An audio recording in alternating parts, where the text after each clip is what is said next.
کوئی باشعور مسلمان غیر سیاسی نہیں ہو سکتا۔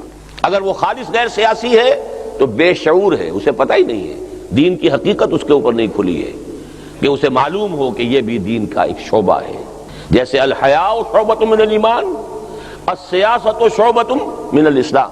اچھا، البتہ اس سیاست کی کچھ قسمیں ہیں، کچھ برانچز ہیں۔ پہلی تقسیم اس میں کیا ہے کہ ایک ہے نظری سیاست، ایک ہے عملی سیاست۔ نظری سیاست میں سب سے بڑا رول پلے کرنے والے صحافی اور میڈیا کے اوپر جو حکمران ہیں، لوگوں کو ایک خاص رخ پر تو وہ ڈالتے ہیں۔ کسی شخص کی کیریکٹر اسیسینیشن تو ان کے ذریعے سے ہوتی ہے۔ اصل سیاستدان وہ ہیں، اگرچہ وہ عملاً سیاستدان نہیں کہے جاتے، وہ الیکشن نہیں لڑتے، وہ حکومت یا اپوزیشن میں آ کر سامنے نہیں بیٹھتے۔ تو یہ سمجھ لیجئے کہ سیاست نظری اور سیاست عملی۔ میں نظری سیاست میں پہلے دن سے ہوں، تبصرہ کرتا ہوں، کتابیں لکھتا ہوں، جو چیز صحیح ہے اس کی نشاندہی کرتا ہوں، اس کی تحسین اور اس کی تائید کرتا ہوں، جو میرے خیال میں غلط ہے میں اس کا جو ہے مشورہ دیتا ہوں کہ یہ کام نہ کیا جائے، یہ کام میں کرتا رہا ہوں۔ اس اعتبار سے عملی سیاست کو بھی اب آپ سمجھ لیجئے، نظری سیاست میں تو میں ہمیشہ سے ہوں۔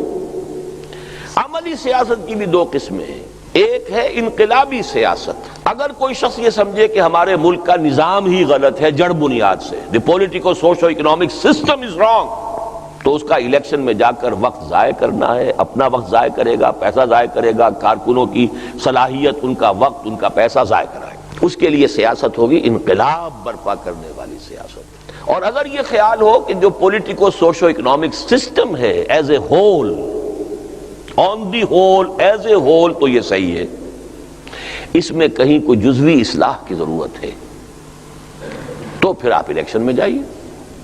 اس نظام کو چلانے کے لیے اچھے ہاتھ چاہیے۔ نظام تو صحیح ہے، چلانے کے لیے مشین صحیح ہے، چلانے کے لیے ماہر آدمی چاہیے۔ نظام صحیح ہے، چلانے کے لیے دیانتدار آدمی چاہیے، اچھے چاہیے، ماہر چاہیے۔ You go to the elections, وہاں آپ اپنا پریزنٹ کیجئے کہ ہم اس میں کیا کیا اصلاحات کریں گے، کس طور سے کریں گے، تو جس کو بھی مینڈیٹ مل جائے وہ ہے۔ اس لیے کہ یہ الیکشنز جو ہے نارملی غور کریں گے ہوتے ہی ہیں نظام کو چلانے کے لیے، بدلنے کے لیے نہیں ہوتے۔ Elections are held to run a system. تو گویا کہ 50% سیاست نظری سیاست ہے، 50% عملی ہے۔ اس میں ایک حصہ ہے انتخابی سیاست کا، ایک حصہ ہے کہ جو انقلابی سیاست کا۔ انقلابی سیاست تو یہ کہ انقلابی نظریے کو پھیلایا جائے، جو قبول کریں انہیں آرگنائز کیا جائے، طاقتور بنایا جائے، پھر وہ نظام سے ٹکر لے۔ انتخابی سیاست سے میں باہر ہوں اور 100% باہر ہوں۔ انقلابی سیاست میں تو میں نے اپنی زندگی لگا دی ہے، ظاہر نہ ہو سکے اس کے نتائج، مجھے کوئی پرواہ نہیں۔